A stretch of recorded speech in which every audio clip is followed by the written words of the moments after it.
Micah Parsons is not the best middle linebacker in the game. I think Fred Warner would probably argue with him on that, right?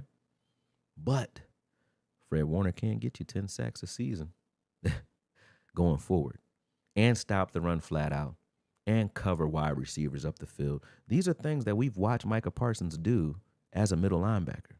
So in order to get generational talent money, we should have full access to your arsenal of talent. Okay? Now, if we're going to limit that to solely defensive end, I have to agree with the Dallas Cowboys. I have to. Okay? Now, when you look at the divisional round versus the Packers, as I said, they ran right at him, neutralizing him. He wasn't disruptive in the opener. We talked about that, right? And is he elite in January, right? That's the question. Or is it just October through December? Do the Packers now hold a piece that the Dallas Cowboys couldn't maximize? Maybe. The Packers may need just a pass rusher to get to the next level, right? Him and Rashawn Gary are going to do great things. Van Ness, those guys over there are great. They have a very good, young, talented defense. But the Cowboys needed to get numbers as well. And could they do that while keeping Micah Parsons? I don't think they could. So the pick is the trade is not just good for the Packers, but also good for the Dallas Cowboys at this point. And they say the key to good business or doing good business is being a good middleman, meaning making sure all parties are happy with the deal. So the Packers, there's no reason that the Packers couldn't have won this trade and the Dallas Cowboys as well. I think the Packers have won. This season, they will do better due to Micah Parsons being there, I assume, because he's my favorite player, and I do think that Micah Parsons will add elements to that defense that are much needed.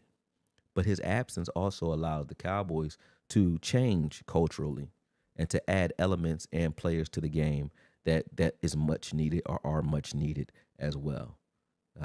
Entering Kenny Clark, who we all know his impact on the game thus far, but when you look at a guy like a Kenny Clark who can control the interior and shore up a defensive tackle room that was in question coming into the season, you don't say, hey, Kenny Clark for Micah Parsons is even trade. By no means. He's not.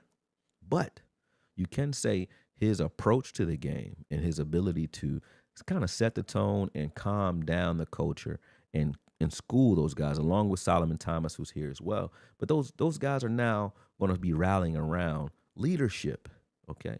And I don't think they were feeling that way when Micah Parsons was here.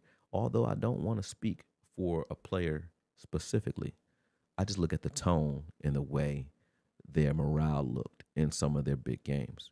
They didn't have anybody to look to or lean on, and no one stepped up. So there was definitely something left wanting if you're Jerry Jones and you're asking, do I pay Micah Parsons? Now let's look at the locker room dynamics for a bit.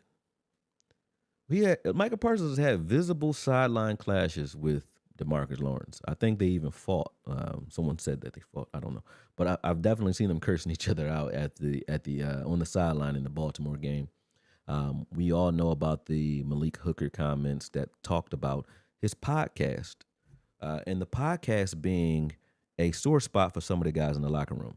And from and this is a new thing with this young generation, right? The new generation, not the podcasting, but the word hater. Criticism has now morphed into hate because a lot of people do hate, right? Now, if you're looking at it from I want what you have, I don't like you having it, some of the players may have felt that way, you don't deserve it, whatever, then you could call that hate, right? But when you're saying, hey, I don't mind you having a podcast, I just want you to put the team and stopping the run first. That's what Malik Hooker stated when asked about Micah Parsons' podcast. Now, you've seen that podcast lead to issues that I myself cringed over.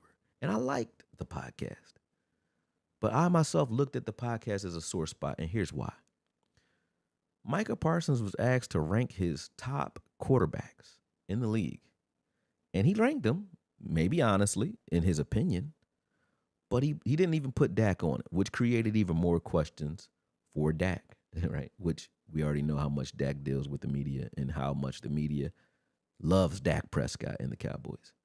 But to add added pressure to your own quarterback during a season, answering questions that aren't even being asked to you, you can understand why some people would say that it's a distraction.